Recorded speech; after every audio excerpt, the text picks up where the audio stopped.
Here to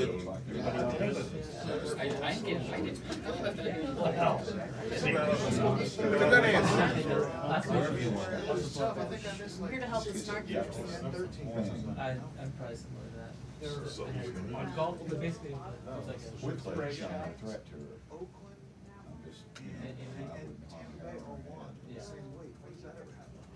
And Jets. Tampa Bay. San Francisco mistake. Well, I would think so. You would think so.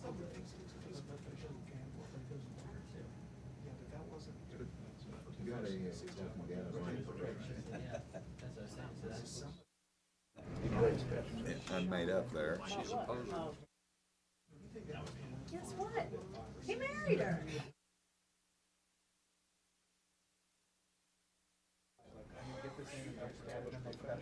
Rushing his wife. Right. And I want to say, well, that's what makes it worse. That it got married 30 years ago. She's sort of built up to this. Jeff Levy wasn't established sooner before he showed up on Saturday.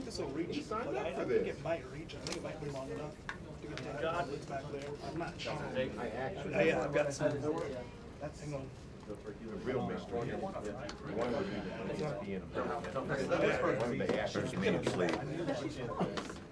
That's Lucy. And they're close. You met Lucy? That's why they did it. You know, Tank and Max are Why would they gone. think that would be acceptable? Had to put Tank down about a month ago. God, Make it? Got something right there. You're out on all day. I don't want to do that again. See if I can find it. I'll give you a little insight. You don't know how much trouble that saves you.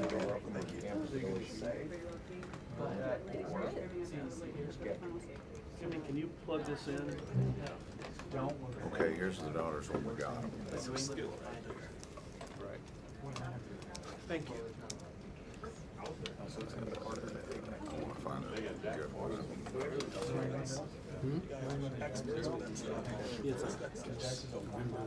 Well, this is not a real good one. That's the first day of school. Left on the younger. No, that's a good idea. Trying to find a I should keep this year.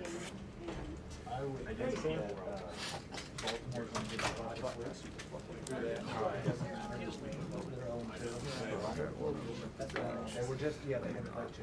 Because they stayed on the West Coast. that's what.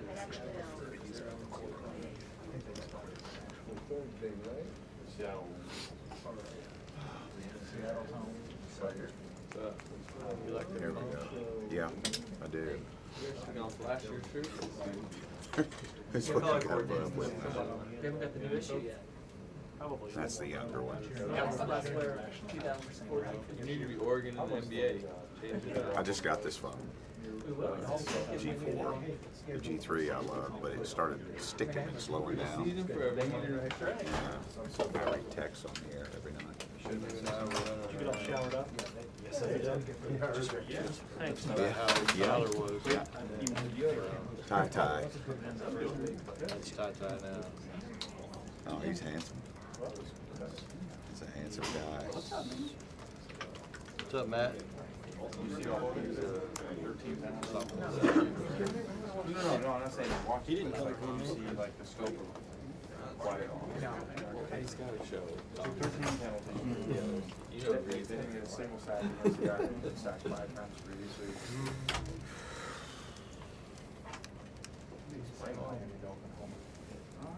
Screw Sam to go Yep. pretty solid 30, pretty hard 30 Yeah. where they'll cut it and then You know, no, the last time when he talked campaign night and draft night, he went to me and asked that question, didn't he? Yeah, anybody else? Matt didn't go to that until probably 26 minutes into the schmo. So, Camos look good though. Sam, you got to go up the table, I think. It's all booked. It's all. I know booked. he's really down on He's that. down on him every year. He's down on him every year. It's like, throw the ball 25 yards on one bar, which means. He's good up to see that quarter of a tank. what's it take? He's good up to see. Oh, okay. Sweet. Come on. You're like multi-million-dollar. There's no better option. You know. No, it's not. He's underrated. He's underrated. He's good. Scoot in there. He's not underrated. He's elastic. Jarvis Use the Landry. same thing. Probably the 25th best quarterback. Oh, come on. Oh, I'd say 50. Is it, don't want to? Him or Dahl? Huh? Who would you rather have, him or Dahl? So how do you evaluate quarterback? Actually. Win loss? Yeah. Well, sometimes on the coach who established this. They needed Because it. usually in Yeah, I agree with situations like this, I think about it, and then when it's all over, I'm busy, and then I Yeah. forget about it. You got to see what the strengths are. I signed my policy. No, yeah, when they, when they built this, this room should have been. My policy don't be like. Stuff like this. Because usually when you've been in here, it's always been. Yes. For things like this.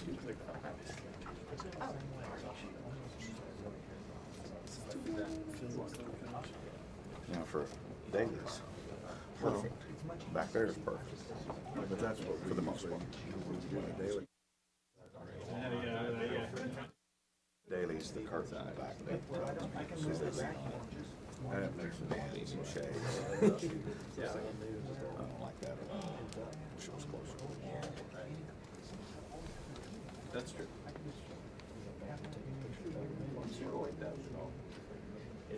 He's not worried about it. Nothing stupidity beats the Clippers. Post game. In Hollywood of all places. Clippers post game is in a room like this. And the cameras are back on risers. There's about 8 rows. But the table is not on a riser. So the big Hollywood TV camera that they've got shooting the official video, they make these people either not sit in the middle seats or scoot this way so they can get a shot. Put the thing on a riser. Just like you have at the Yeah, beach. right. This is Hollywood. What's wrong with you? I don't know what they do for Lakers, but it's probably the same thing. That I don't care. But every place that I've been to in the NBA has got an animal on there. Elevation up there. Not Clippers. It's thread or something. Or a thread from something else. That's weird. I know. I'm sorry. Just don't do it. Actually, you know those basketball offers, I just have, I see that.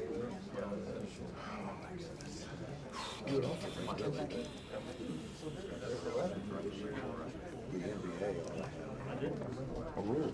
yeah, guidelines. They got to be the same. Did you go to the Clippers? Did you go to the Clippers 2 years ago? LA? There's Thunder and Clippers. We're talking about their media setup in all places, Hollywood. Terrible.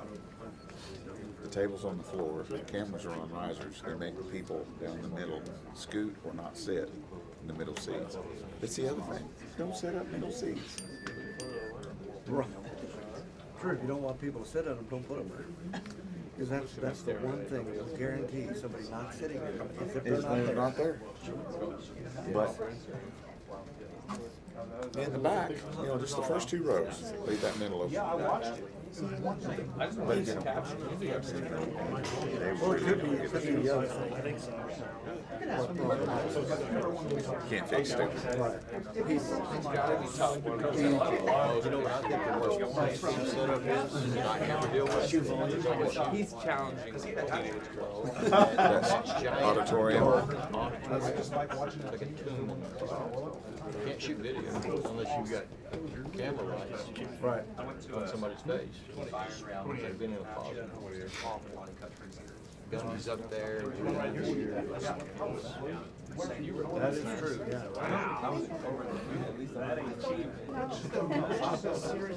yeah. Each year, this goes on.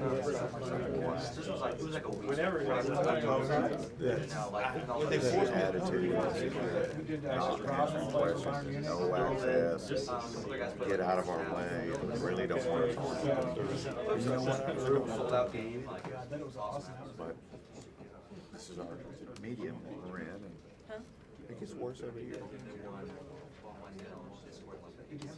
Privileged to get better opportunity.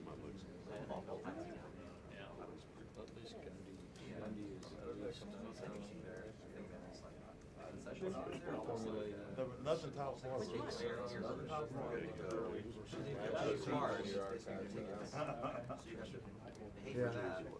Very defensive. I think it all started with we don't talk about it. We don't talk about it. Straight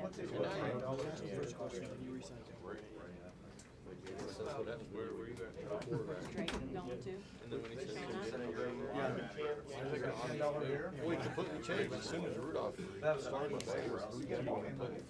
No, we didn't. Bedlam news conference. The Bedlam News Conference was one of the weirdest things I've ever seen. That whole deal out of the twilight. That was Bedlam.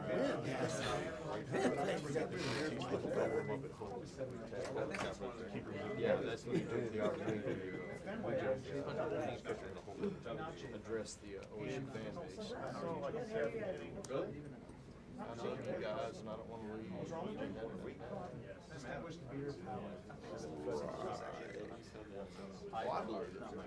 Me too. You got all that money invested in that acreage and that house. But don't believe that he and Boone are like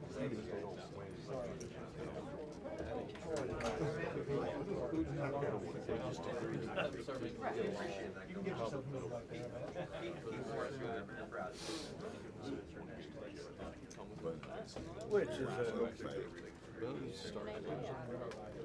And shoots his mouth. You hire up there, shut up.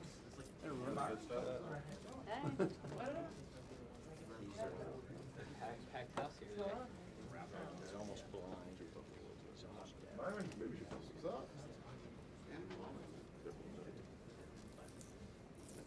I've sat in that spot before, so I know can be done if you feel the need. Yeah, right. Had one job. It's not comfortable, but it's good. That's a good start. It's a good start. Driving here today, it was one close. He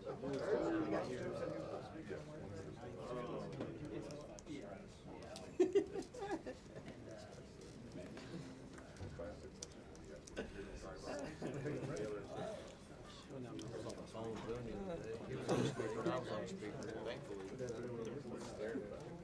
He could hear me and I could hear him. All I could do about not go back.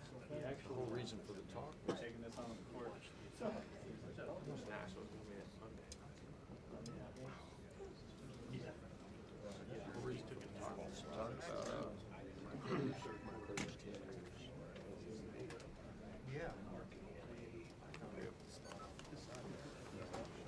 Michael.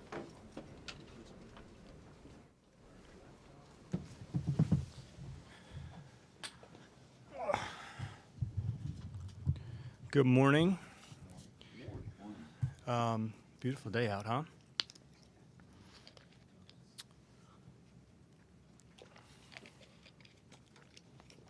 So, before we get started, just want to say a couple things and make a couple opening comments, and then obviously take any questions that you guys might have.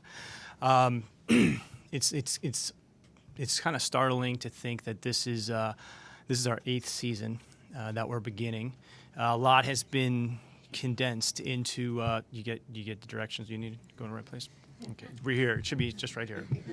You know this place. So you know this place.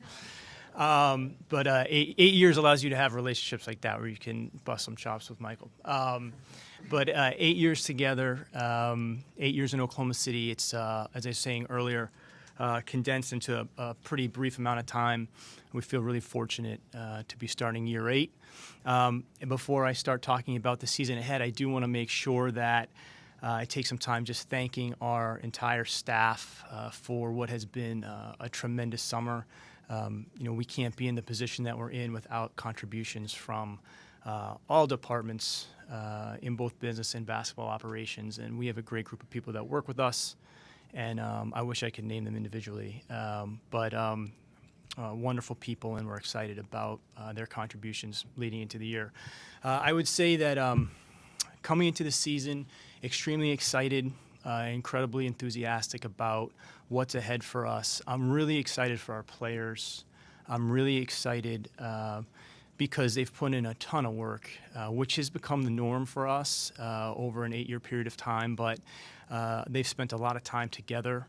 I think that they have continued to develop both individually and as a team. And, when you think about it, some of these guys are entering their 8th season playing together, 7 seasons playing together. That's something that's very rare in pro sports today and not something we take for granted. I'm excited for these guys because they've established a lot and have a chance to continue to build on top of that. I'm really excited for our coaches and our coaching staff. Billy and his group have been incredibly diligent, incredibly detail-oriented, and have been totally invested in designing a system of play that not only embraces the intrinsic, qualities of our team, but also works to try to evolve them and create an efficient and precise style of play on both sides of the ball.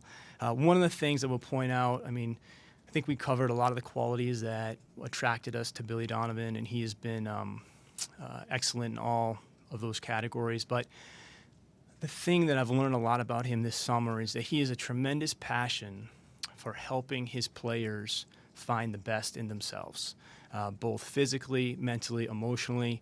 I think he is passionate about helping players achieve things that they can't achieve on their own, and allowing them to understand what goes into their collective success and the process that it takes to be not just good but great.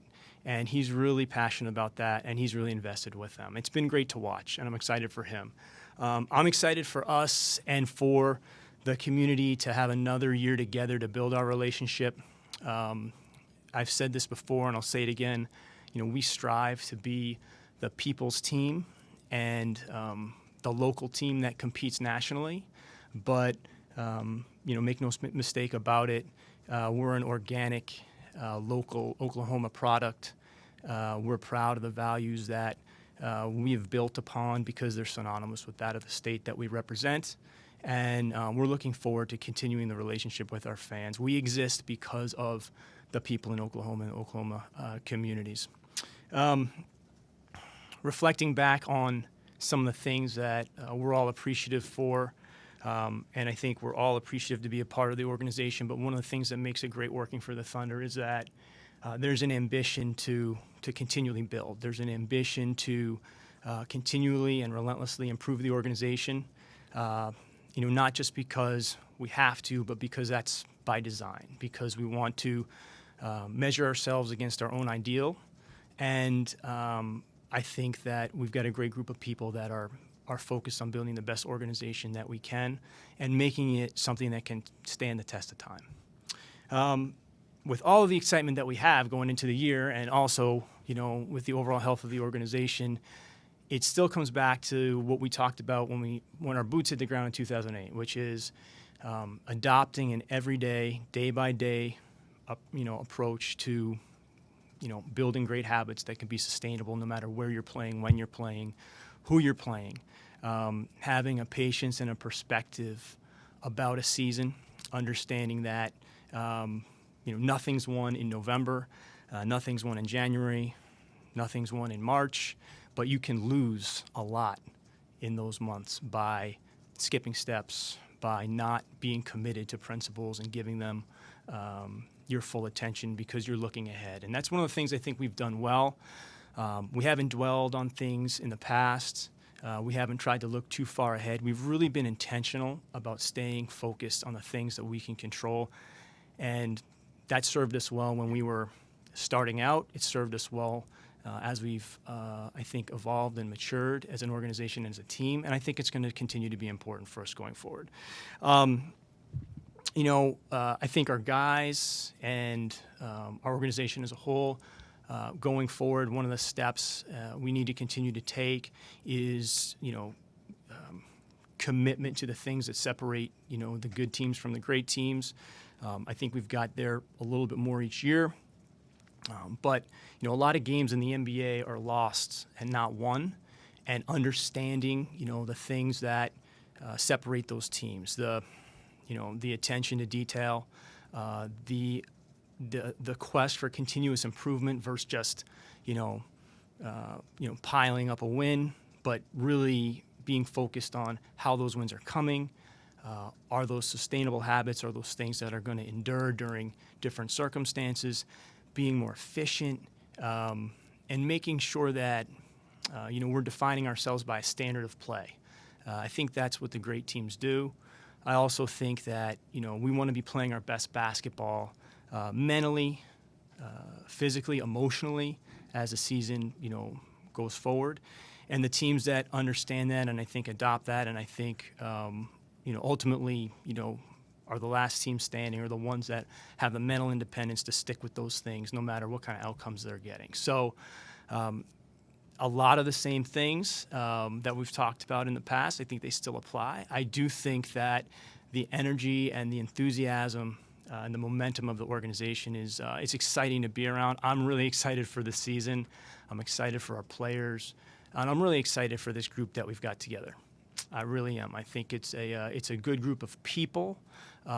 It's a good group of competitors, and it's a good group of players. And I'm interested to see how we evolve, from day one of camp until the end of the regular season. And if we can bring the best out of each other and the best out of our team, I'll be really, really proud about that. Is Kevin fully cleared for camp?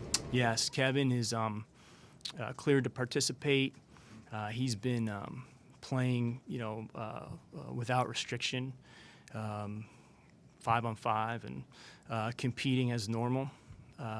With that said, with any of our players that are coming off injuries, we're going to be watching and managing, practice, recovery time.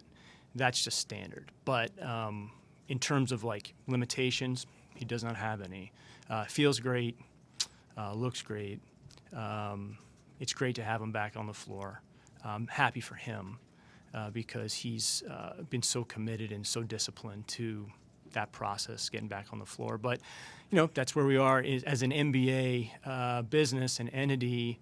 It's an 82-game season. It's a lot of travel. We're going to have to watch, rest and recovery. So please know that, if he doesn't play in all the preseason games or some of these guys don't play in all the preseason games, just remember they didn't do that in the past either. Is there a plan at all that you talked about, sitting in back-to-back practices, sitting in back-to-back games at all? I don't think that I don't think everyone's going to go through if we have two-a-days, go through both sessions, but that would have been the case in the past as well. So, I think it's going to be something that evolves. We have to see how he feels during the beginning of camp, and then we'll map out a plan for the year like we do for all of our players, not just for Kevin, but. A lot of that is conversation and collaboration with a lot of different people.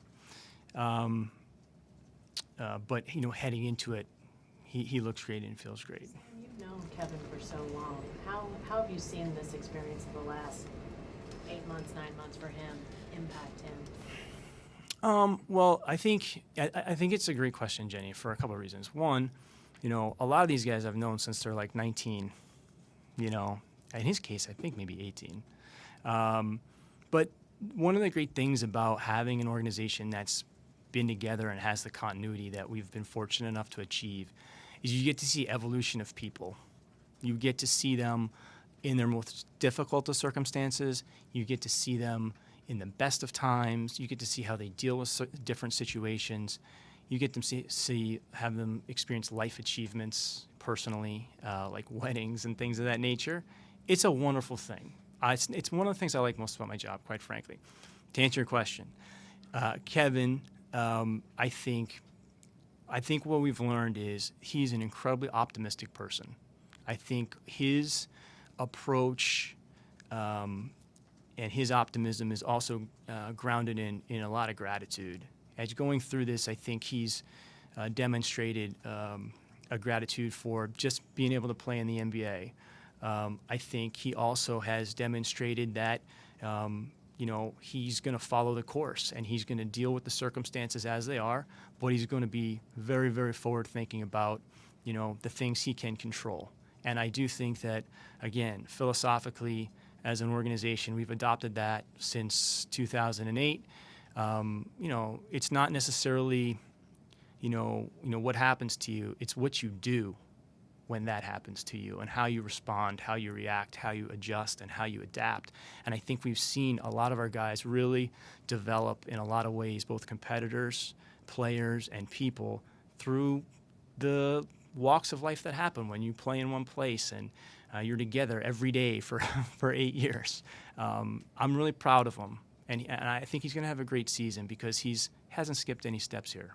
Do you monitor him any different now since he's gone through all this over the last year in terms of just making sure everything got good, okay, or is it just back like it was before? Well, I mean, we're going to treat him like a normal player because that's what he is. At the same time, all of our players, when you play in the NBA, once, training camp starts, everybody's dealing with something, quite frankly, And so we monitor all of our players. We watch and have great collaborative conversations with a lot of different people in the organization. Everybody contributes to a player's development, and that can be from your nutrition, your performance, your medical, your sports science, your coaches, your video analysis. Everybody works together in the best interest of the guy. So we're managing him with the new information that we have. And fortunately for us, through this process, we've met some incredible people, specialists and so on, that have only helped us, and I feel like we've helped them a little bit inform how we're going to, continue to make sure we put him in the best position to be successful. With that said, Sam, this time last year, do you wish Kevin had said something a little earlier? Or, was that a lesson learned? Or do you feel like he spoke up at the right time? I look at it actually the opposite. I think if Kevin didn't have the, relationship with Donnie Strack to have an open dialogue about how he's feeling, and I think that's important with athletes. I think most people wouldn't have mentioned that they felt an ache like that when he did. And that's generally, a bigger issue that, you play through a lot of things. And I think having constant communication with people within the organization about where you are and how you're feeling, and then getting education on those things is important. And we caught that, I think, on the front end and, tried to treat it, to the best practices available to us. Was there anything that, at least in the way it was handled or the way I guess the procedures went, that you may have done differently, just looking back on that? You're not based on the information that you're presented with at the time, and I think we covered that, and, we do all kinds of analysis and review on every injury, not just Kevin's. And that's why we brought in the 3 top specialists in the world going through this process. But the most important thing is, when we saw where it was headed, we basically just decided to take the most proactive and conservative approach that we could, and did the bone graft, and made sure that he had ample time to recover. And I think he's really benefiting from that now. Sam, is anybody not cleared to play? No, we've got everybody on the floor participating. As I said before, we have to watch everybody. That's part of just overall management of performance and science and medical. And not everyone's going to be 100%, after the first practice, but that's the NBA. But on the floor right now, everyone's ready to go, and we're excited about it. And as things come up, we'll try to deal with them, but we're always going to try to put the players first and make sure that we're thinking in the best interest of their careers, not just today, but long term as well. And that hasn't changed since 2008. I know you're not a doctor, but can you sort of describe that, the last surgery that he had, the procedure that they did? It was a pretty forward, we read some of the stuff over the summer, but that was off the record. What was the graft? Yeah. Yeah, the graft essentially is the method for the 5% of people that don't respond to the initial treatment, which is the screw. And the graft itself has, I don't want to say 100%, but I think it's like 99.9% success rate. And that's because, it involves a much longer recovery period, but it also involves grafting some bone from another part of the body to help stimulate further bone growth. Screw is still in place. That's still part of the recovery process. There's a lot of players that have had grafts before, and they've had great success. Now there's always risk of acute things that happen. Something, a player might have something fall on their foot. That's unrelated. But it's a very conservative, proactive approach. And as we've learned, there is a 5% of people that the initial procedure doesn't take with. Unfortunately, that's where we were. And so we move on to the next thing, which has a tremendous success rate. And we've been fortunate to have great people consulting with us through that. And he's benefiting from it right now. You got to that point where it was like, okay, that didn't work. How scary was that?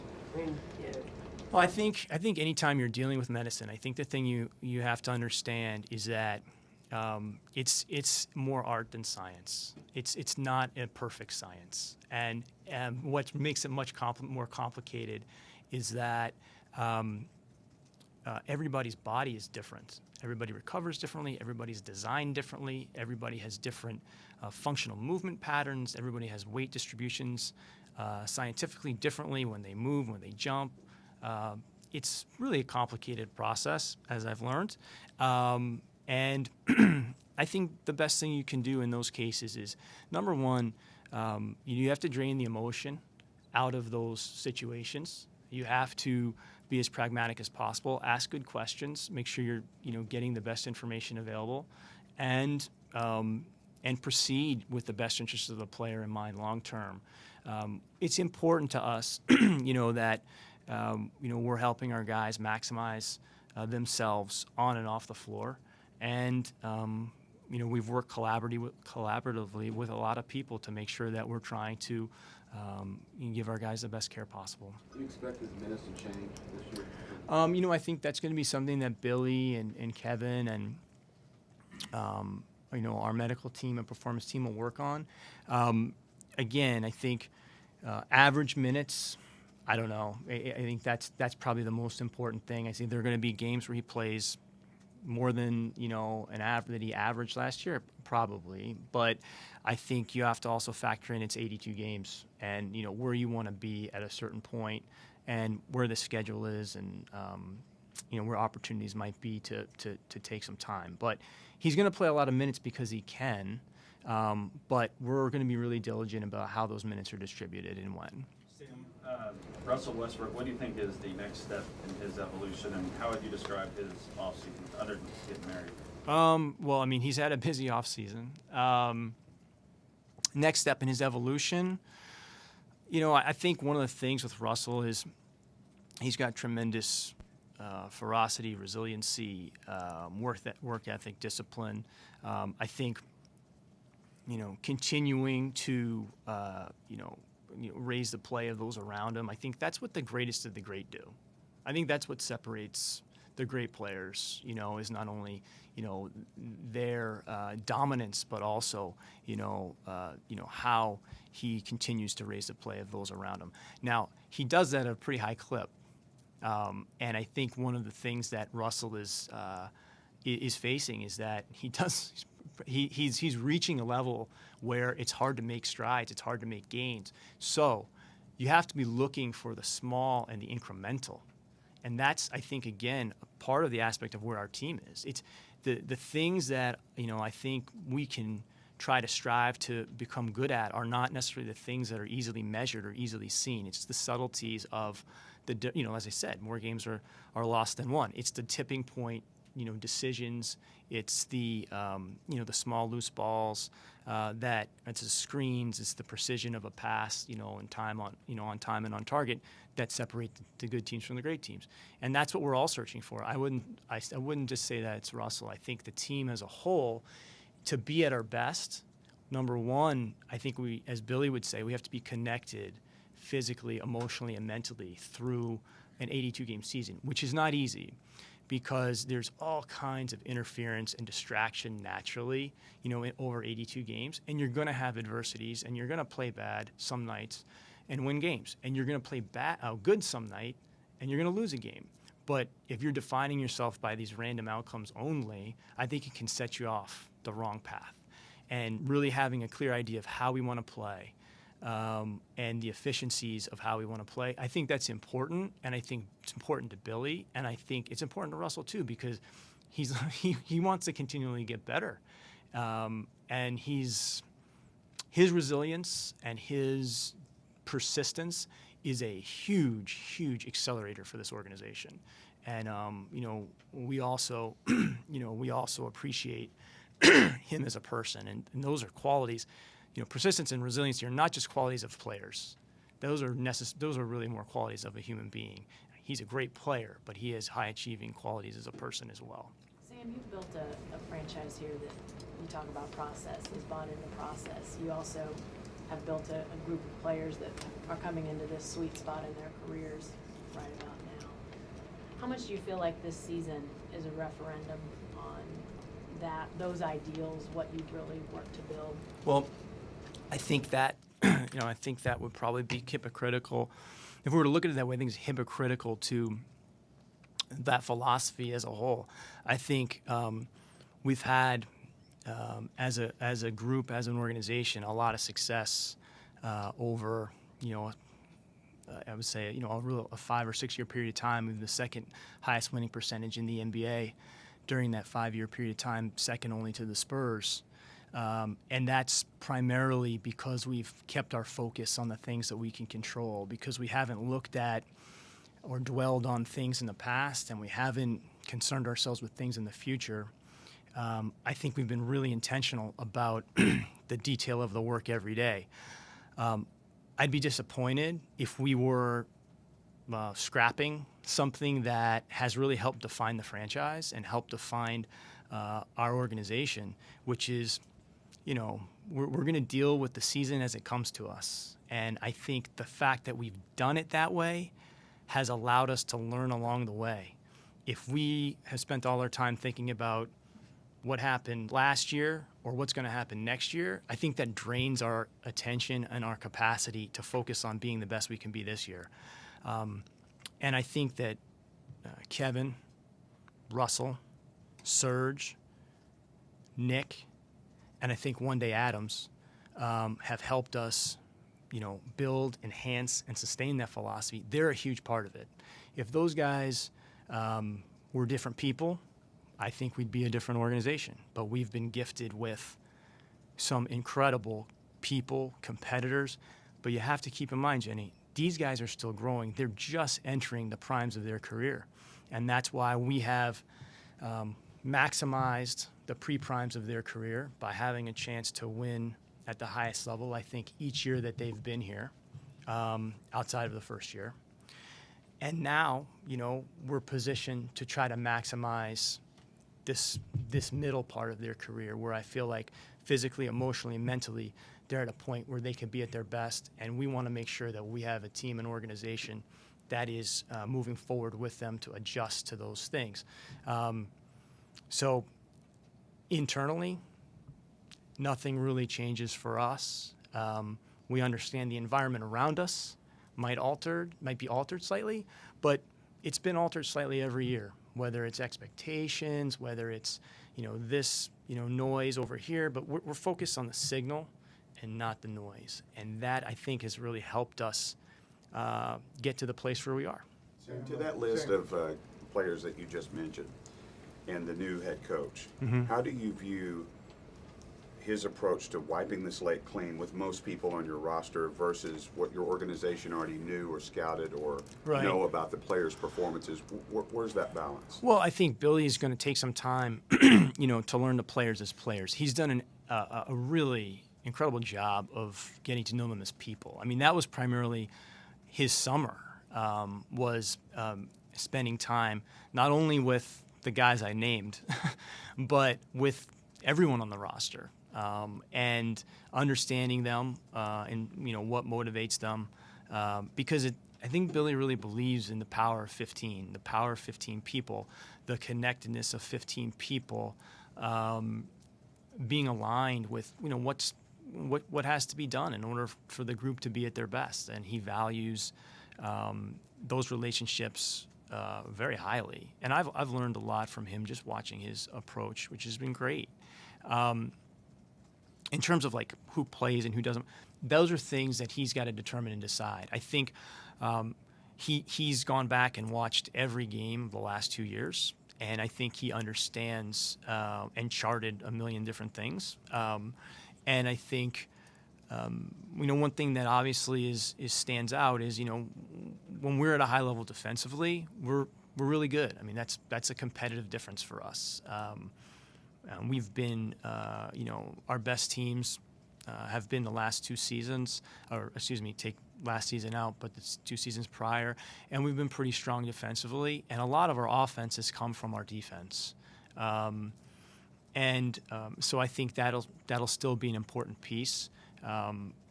But he has to figure out how it all fits together, and we feel good about the depth and versatility of the team. I think figuring out how those pieces complement each other over 48 minutes and over an 82-game season, that's the challenge for a head coach. And he's got a great group of people around him that he's going to work through that with. But other thing I think I liked about Billy is he really embraces our players as they are, and is looking to see how he can help them evolve, from where they are currently. And I think I've seen some of that already, quite frankly.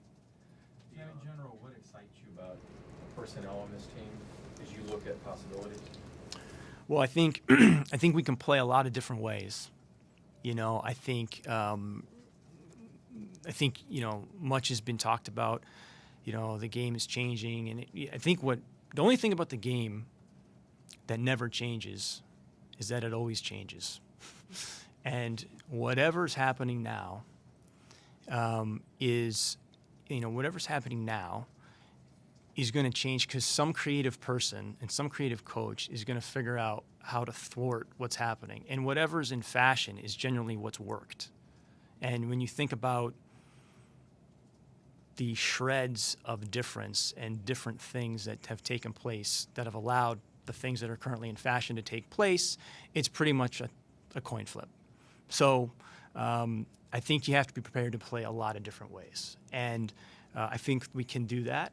I think the diversity of our bigs, we haven't really had that. I think that Kanter gives us something that we haven't really had, but we can also put pieces around Kanter that he hasn't really had. And we also have, I think DJ Augustine and Cameron Payne, give us real cerebral players at that position. Kyle Singler is a guy that fundamentally is really excellent at that size and is a role acceptance winning player, contributor. So I think we've gotten deeper. I mean, reflecting back on the last 2 seasons, we've been able to add Morrow, Singler, Kanter, Payne, Augustine, and McGarry. And, all those guys are either in their prime or pre-prime. And we've been able to add those guys really without cap space. We've been able to do that. Our free agent acquisition was Anthony Morrow, and the rest have been added different ways. So we feel like we're evolving as a team without changing who we are. You talked about staying the course and things not changing, but some things have changed. You have a new coach. You've got a great talent level. You've obviously got Kevin's free agency after this. With those things in mind, is there additional pressure on you to see things go a certain way this season? Well, I think to start with, I think philosophically, things aren't really, things don't change. I think there's a difference between a message and a philosophy, and I think we've demonstrated philosophy here because it's been executed over going on an 8-year period of time, and that's hard to achieve in the NBA or in any business because of so much unforeseen and unpredictable circumstances. But we try to act on that on a daily basis. So change in philosophy, I think, doesn't happen quickly. I think it has to happen for a good reason, and I think we've adopted that. But within that, you're always building. And I think that I don't think we've changed who we are, but I think we're constantly building upon who we are. And I think each evolution that the team has gone through and the different people, players, coaches, everybody, have done excellent work here.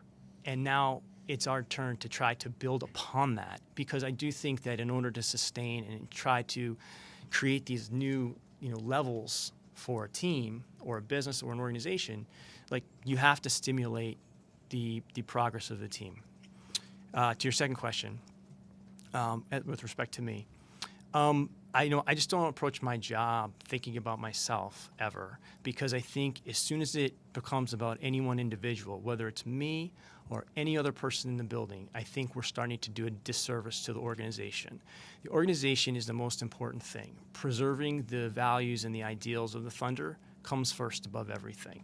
And I believe that has allowed us to deal with some difficult situations. I think setbacks, uncertainties, but at the same time, it's also allowed us to celebrate some great successes and enjoy those things. And that's one of the things that I think is really important in what we do is if you spend all your time thinking about what could happen or what did happen, you're going to miss what's happening. And we should be really, really excited about the fact that we have a great group of guys that have been together, have enjoyed great success together, have gone through tough times together. We've got a group of younger guys coming through the pipeline of the program that are being mentored by our flag-carrying members. I think the challenge is extending our culture through change and through different personnel. That's happened. I mean, I went to Seattle this summer to visit Nick Collison, and Steven Adams was there working out with them. Now, Nick is 34 years old, 35 maybe. Steven is like 23. They're not watching the same movies, okay? But Collison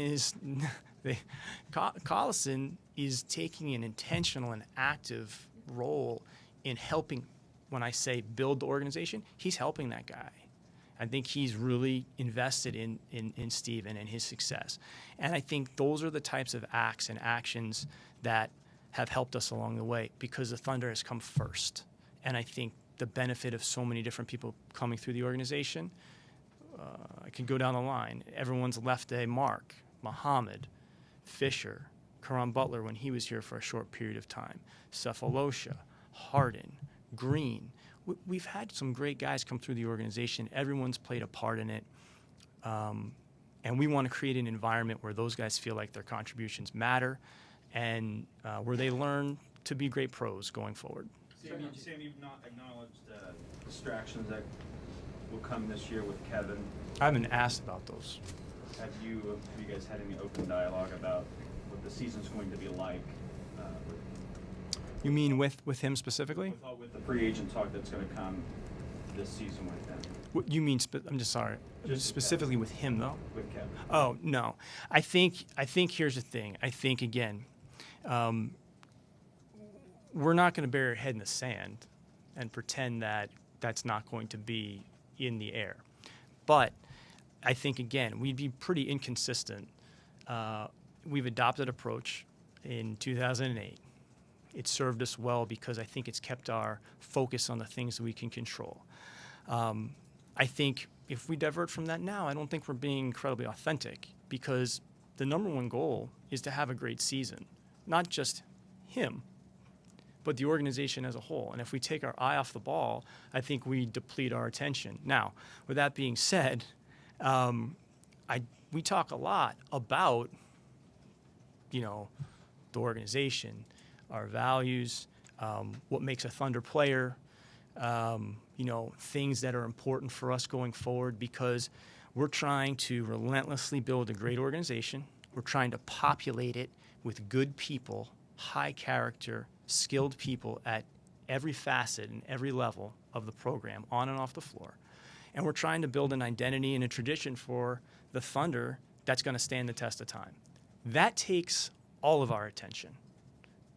If we take our eye off the ball and start dwelling on yesterday or tomorrow, I don't think we're serving the organization to its full capacity. And those are the conversations that I think we are best to have with them. Knowing that the future is coming, we're incredibly excited about that, because it's an opportunity for us to, keep him, in Oklahoma City, a Hall of Fame player, legacy person in Oklahoma. But those are conversations for another day. He knows how we feel about him. The best way to serve the Thunder and put him in a position to be successful, those things are one and the same. And that's what we focus on. Sam, with Billy being a rookie coach, do you envision him leaning more heavily on Monty and Mo, or will there not be a role change in that regard? That's a great question, John. I wouldn't say it's because he's a rookie coach, because the guy's coached 700 games before he's 50 years old. And that's like a statistical anomaly. But he is a rookie NBA coach. However, Billy Donovan is a curious, learning-oriented individual. And he's going to ask questions and rely on people because he's confident in himself. He's going to solicit ideas. He's going to ask for feedback. These are the reasons why we think he has the qualities of a high-achieving person, not just a high-achieving coach. And he would be, I think, unwise not to listen to Monty and ask Mo and spend time with Mark Bryan and Darko, guys that have been in the system and in the organization, and know the roots of the program. Obviously, Mo has come back, but he's going to look for different ideas. He's going to listen. He's going to try to implement. Now, at the end of the day, he has to make the final decision, and I know that he is supremely confident in doing that, but he will for sure be listening to those guys amongst other people in the organization, because what we've tried to do is build an infrastructure of people, highly skilled people in their different areas, that allow the coaches to just focus on what they have to do every day. So we've got great travel people, we've got great medical people, great performance people. We try to strip it down so that Billy can focus on coaching the team, developing the players and building relationships and leading us. Were they his hires or your hires? 100% Billy. And another thing I would say about him is Billy, and the great quality about him is he did not know Monty Williams, and he did not know Maurice Cheeks.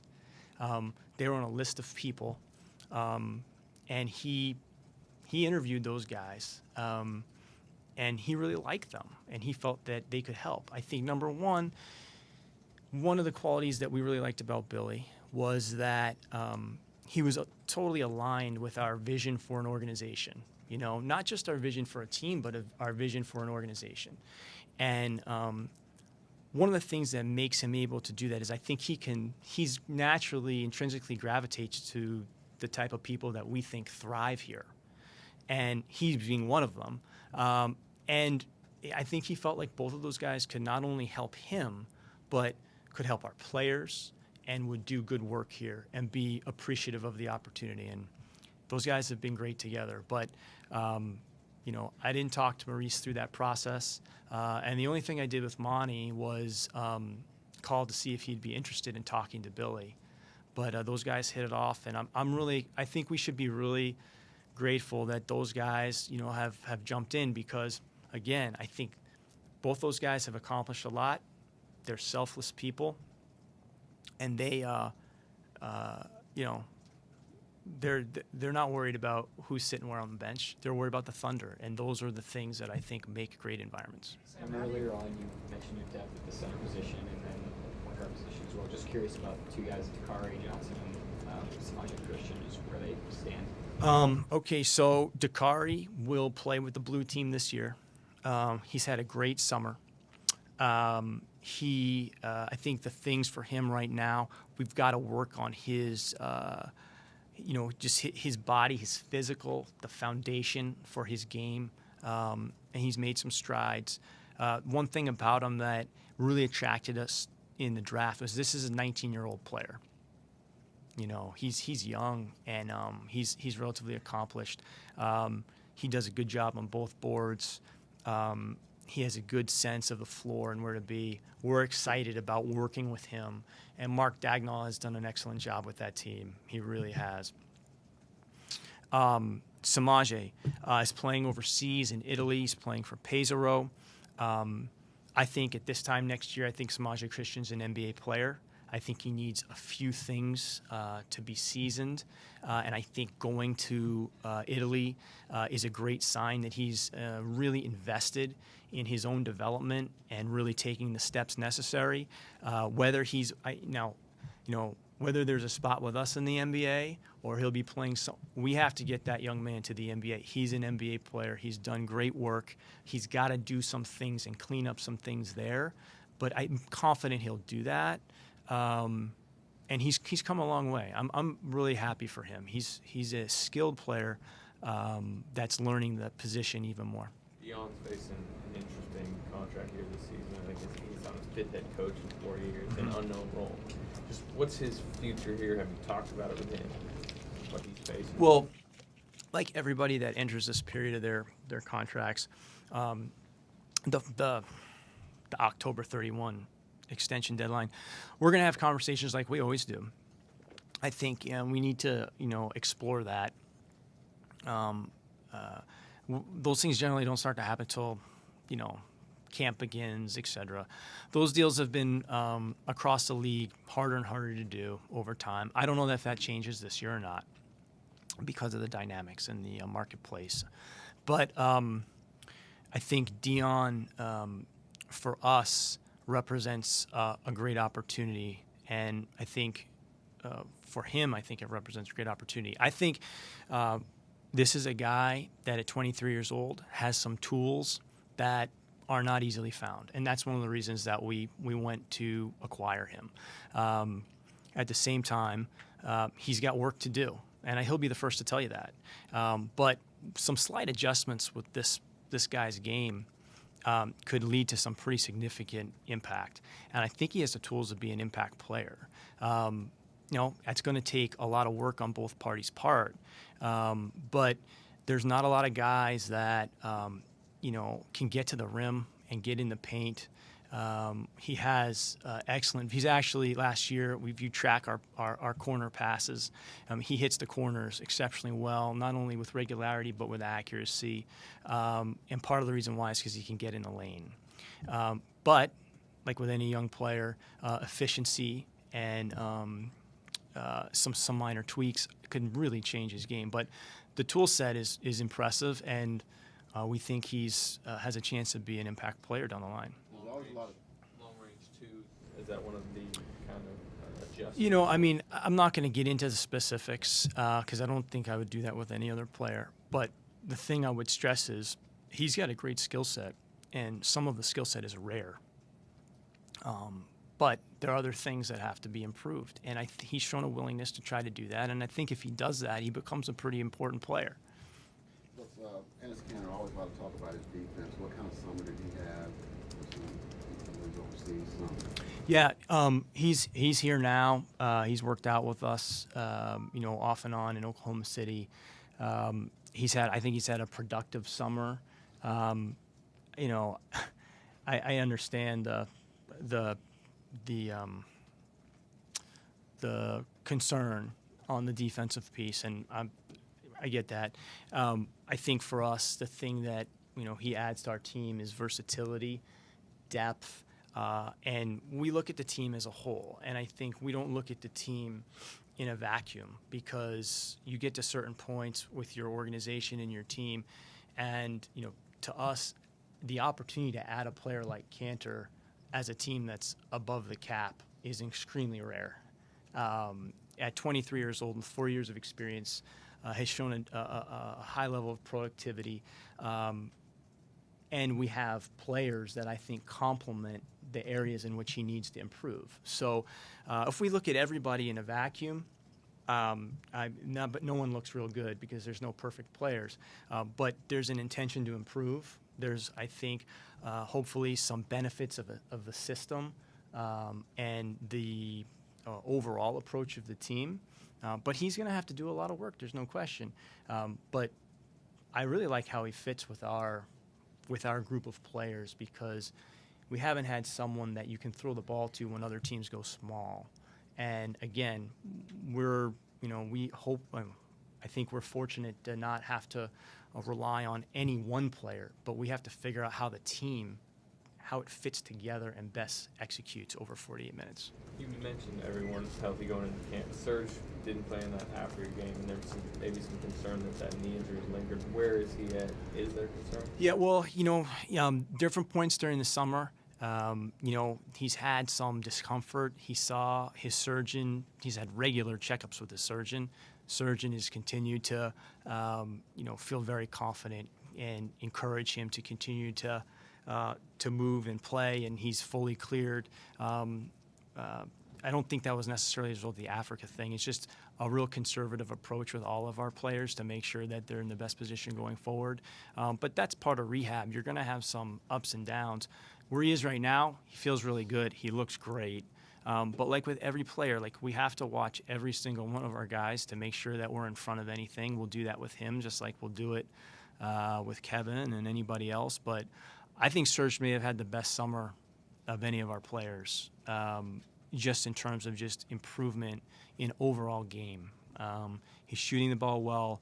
His passing has really improved, and I think that's one of the things with Billy is he wants the players to try things that they can't do yet, but with the belief that he can help put them in positions where they can do some of those things. And player development isn't about simply younger players. Player development is about developing within a system of play, and can you execute different things for the coach that will allow the overall team to be more efficient. So a lot of times people think player development is individual skill based. Well, it's for Billy, I think, because he's looking to build a system that has continuity, creates efficiency, obviously incorporating the fact that we happen to have some really talented pieces and players, but figuring out where and when those players need to be at their best and where their best opportunities come.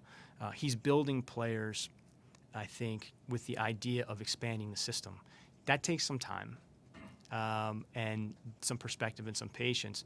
And as I said before, we want to be at a point where that implementation really is anchored and embedded, so it can be relied upon under difficult circumstances, and not just when in a favorable, when the sun's out and on a day like today.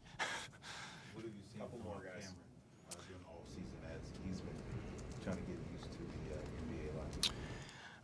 It's funny. I was saying to Troy the other day, for a team that drafted, a player in the lottery, it's as if we never drafted anybody. No one really talks about him. No one really asks about him in the media. And the thing I love about Cameron is that I think he'd prefer it that way. And that's one of the reasons we drafted him. I think he has a great sense of the game. I think he's got a real learning mentality. He asks a lot of questions. He's a really good listener. He's got a great spirit to him.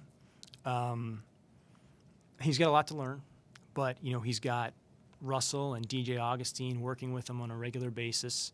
Maurice Cheeks, Royal Ivy. He's got good people with him. But the thing I like about him is it's really about basketball for him. I think he really loves basketball. I think it's a priority. I think he likes the work itself. I think he enjoys the idea of, improvement. And I really think he enjoys, incorporating his teammates in the game, because that's, I think, what makes him a different player.